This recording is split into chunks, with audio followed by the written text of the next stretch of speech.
8 دسمبر 2024 بروز سنیچر بوقت بعد نماز عشاء بیت القرہ باغ قاضی میں حسب روایت قدیم درود شریف کا اجتماعی اہتمام ہوا، جس میں شہر نگارہ کی معتبر و معزز شخصیات شریک رہیں۔ محفل دو آتشہ اس وقت ہو گئی جبکہ قاری شمس الہدیٰ رحمانی کے پسر زادگان کی بدست مولانا خالد غازی پوری ندوی دستار بندی ہوئی۔ دونوں نے کم عمری میں حفظ قرآن کی تکمیل کی اور والدین کو فخر کا موقع مرحمت فرمایا۔ نظامت بہار سے تشریف لائے مولانا عبداللہ بخاری نے کی تکمیل حفظ قرآن کرنے والے حافظ بدر الہدیٰ اور حافظ مصباح الہدیٰ نے بالترتیب مظاہرہ قرأت کیا تو محفل کا رنگ بدل گیا۔ معززین شہر نے دونوں کی گلپوشی کی اور انعام و اکرام سے نوازا۔ بالخصوص قاری بدر الدجا اور قاری صدر الاولیاء سے صدر محفل مولانا خالد غازی پوری و دیگر اصحاب کی فرمائش پر قرأت سنی گئی۔ پھر نعت خوانی کا متبرک سلسلہ رہا جس میں رضوان احمد فاروقی، قاری حسنین، مولانا ریاست علی رامپوری، قاری ناظم وغیرہ نے حصہ لیا۔ اس موقع پر مولانا خالد غازی پوری ندوی نے کہا، قرآن معجزاتی کتاب ہے۔ انہوں نے معجزات قرآن کی تعداد 3000 تک بتائی اور قرآن و احادیث کی روشنی میں قراء اور حفاظ کے مراتب بتاتے ہوئے فرمایا، حفاظ و قراء کا مرتبہ بہت بلند ہے، ان کی عظمت کو اہل علم خوب سمجھتے ہیں۔ قرآن سے تعلق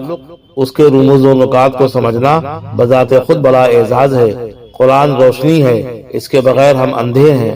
قرآن سے جڑنا بڑی سعادت کی بات ہے۔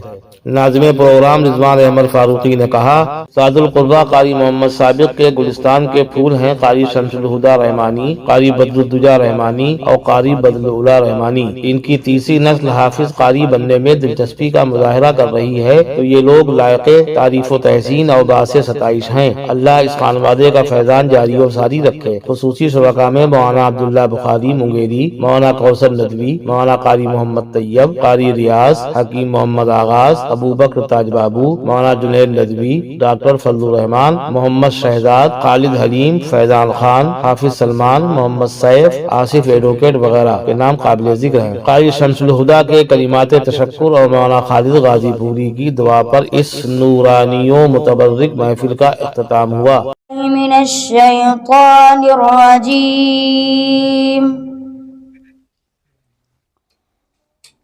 بسم اللہ الرحمن الرحیم۔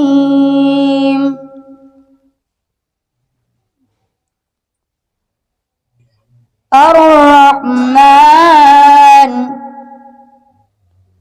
علم القرآن، خلق الإنسان،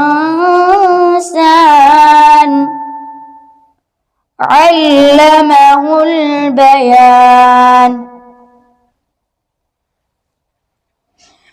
الشمس والقمر بحسبان،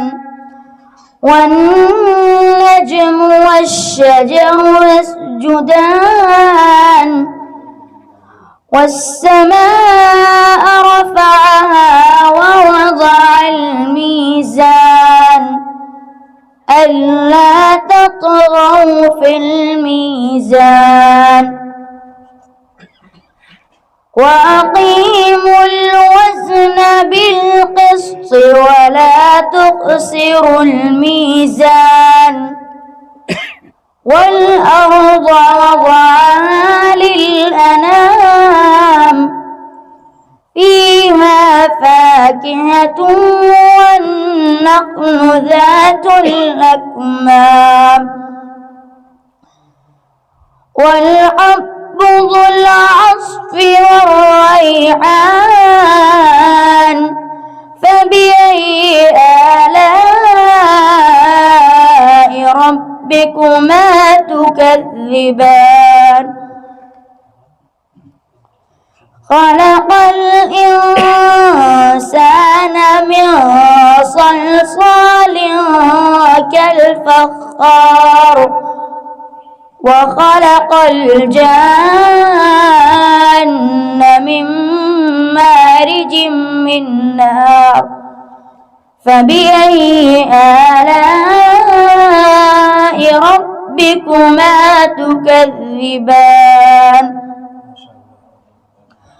رب المشرقين ورب المغربين فبأي آلاء ربكما تكذبان مرج البحرين يلتقيان بينهما برزخ لا يبغيان فبأي آلاء ربكما تكذبان يخرج منهما اللؤلؤ والمرجان فبأي آلاء ربكما تكذبان وله الجوار المنشآت في البحر كالأعلام فبأي آلاء ربكما تكذبان صدق الله العظيم من الشيطان الرجيم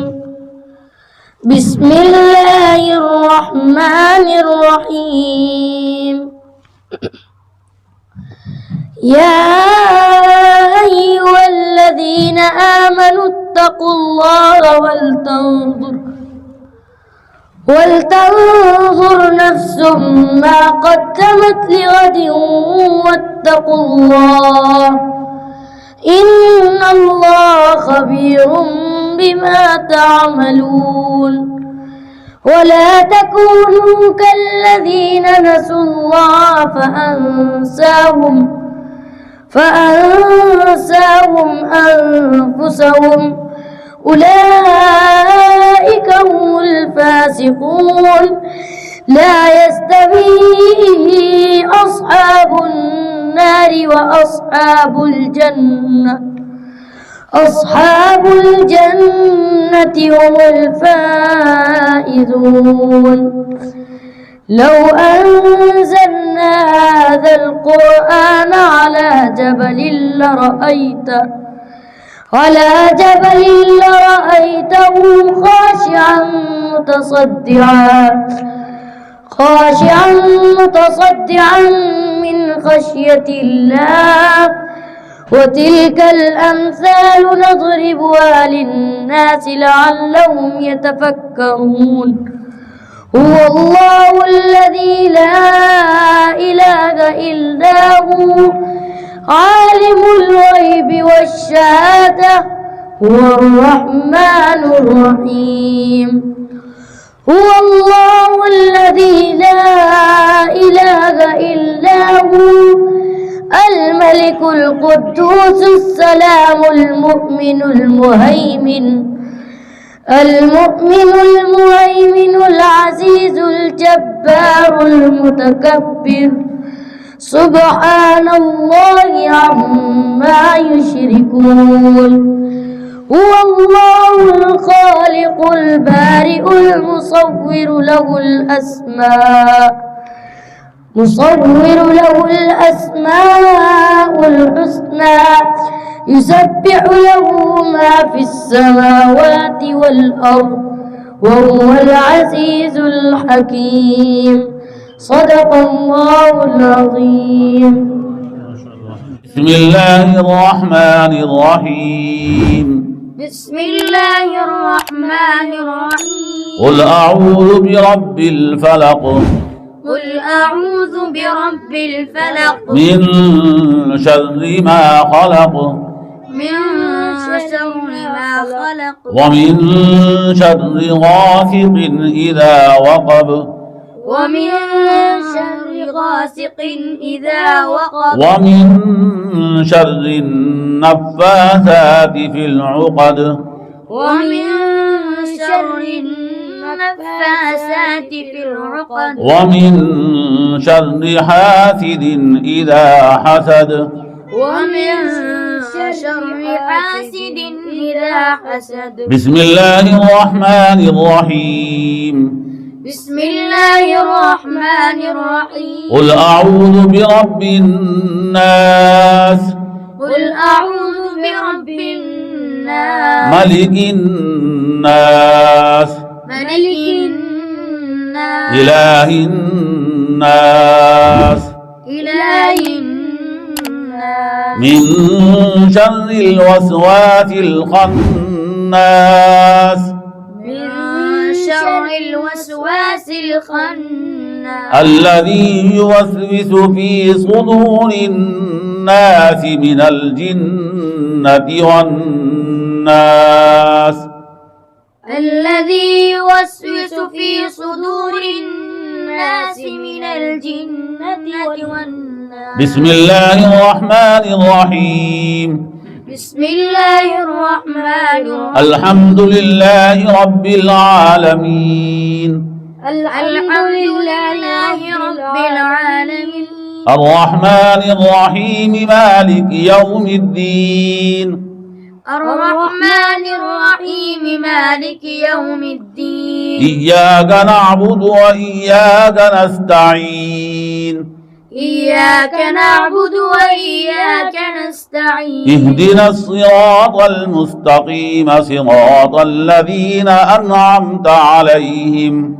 اهدنا الصراط المستقيم صراط الذين أنعمت عليهم غير المغضوب عليهم ولا الضالين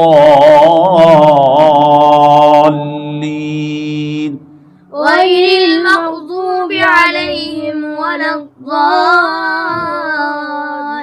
صدق الله العظيم صدق الله العظيم نبی جی پیارے نبی جی صلی علی سیدنا صلی اللہ علیہ وسلم. ہاں یہ بات سچ ہے حقیقت یہی ہے نبی آپ کو میں نے دیکھ نہیں ہے نہ دور محمد میں پیدا ہوا میں نہ ساسی سفر کا کبھی بن سکا میں نہ آقا کی آواز تک سن سکا میں یہ ہجرت کی لذت مجھ کو حاصل نہ خانہ انصار کی سفر میں شامل نبی آپ جس دم پہ میرا میں کوئی بات رہ بھی نہ پہنچا سکا میں مگر سچ ہے یہ بھی قسم ہے خدا کی محبت مجھے آپ سے ہے نبی جی نبی جی پیارے نبی جی نبی جی پیارے نبی جی. لرن آن لائن کی جانب سے آپ سے بس اتنی التجا ہے کہ ہمارے اس پروگرام کو لائک، شیئر اور سبسکرائب ضرور کریں. ساتھ ہی بیل آئیکن دبانا نہ بھولیں جس سے ہماری ہر ویڈیو آپ تک اپلوڈ ہونے کے ساتھ ہی پہنچ سکے. شکریہ.